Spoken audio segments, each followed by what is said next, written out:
দাবিতে নেমেছি যে আমাদের কেন্দ্রটা যে আগের পূর্বে যেখানে ছিল এখন চেঞ্জ করে 25 থেকে 30 কিলোমিটার দূরে নিয়েছে। অনেক পরিবারের সামর্থ্য নাই এত দূরে বাচ্চাদের পাঠিয়ে তাদের পরীক্ষা দেওয়া। এর কারণ কি হচ্ছে, ছেলেরা কৃষিকাজে নিয়োজিত হচ্ছে আর মেয়েদের বাল্য বিবাহ হচ্ছে। যেই কারণ বিবেচনায় আরো অনেক কারণ রয়েছে দুর্ঘটনার শিকার হওয়ার সম্ভাবনা, রয়েছে সড়ক পরিবহনের সমস্যা, রয়েছে যানবাহনের সমস্যা, তেল সংকটে ভুগছে। তিউনো মহোদয় আমাদের জানিয়েছেন যে কয়েক লক্ষ তেল আমাদের মনপুরা এসেছে, কিন্তু আমি তো দেখছি না কোনো গাড়ি ঘোড়া। দেখেন আপনারা এখানে যে হচ্ছে গাড়ি ঘোড়া বন্ধ রয়েছে, সেই তেল কোথায়?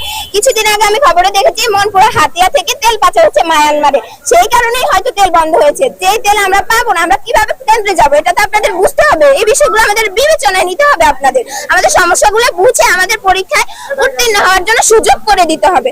2026 সালে এসএসসি পরীক্ষার্থীদেরকে হাজিরহাট মনপুরা ভোলা থেকে হাজিরহাট সাকুচিয়া বাংলা বাজার পাঠানো হচ্ছে।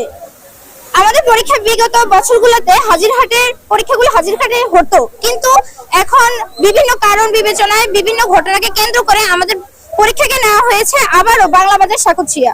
জানানো যাচ্ছে যে ইতিমধ্যে মনপুরা একটি বিচ্ছিন্ন দ্বীপ, এখানে যেমন রয়েছে গাড়ি ঘোড়ার সমস্যা, তেমন রয়েছে যানবাহনের সমস্যা, ঠিক রয়েছে রাস্তাঘাটের দুর্ভোগ। আপনারা সকলেই জানেন যে আমাদের বাংলাদেশ একটি দুর্যোগপূর্ণ এলাকা, নদী ভাঙন এখানে প্রায়ই ঘটে থাকে।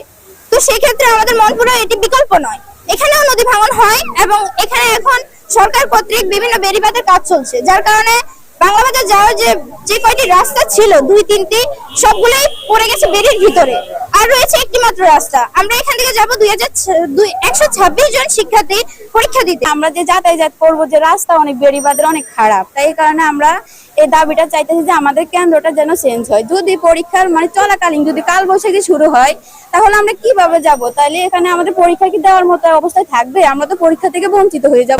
যে আমাদের এখান থেকে যে যাতায়াত ব্যবস্থা সেটা খুবই খারাপ, এখানে থেকে ওখানে গিয়ে পরীক্ষা দেওয়া অনেকটা অসম্ভব ব্যাপার।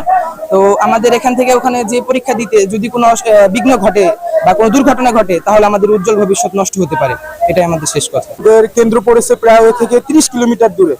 30 কিলোমিটার যেতে তো অনেক টাইম লাগে, এই টাইমটা আমরা কিছুটা পড়তে পারতাম। এবং বর্তমানে জ্বালানির যে সংকট, এই সংকটের কারণে যাতায়াত খরচটাও খুবই বেশি। আমাদের সম্ভব না যে এত যাতায়াত খরচ দিয়ে পরীক্ষা দিতে যাওয়া। প্রায় আমাদের প্রত্যেকদিন যাতায়াতে 1500 টাকা থেকে 2000 টাকা খরচ হবে। কয়টা ফ্যামিলি এই টাকা খরচটা চালাতে পারবে?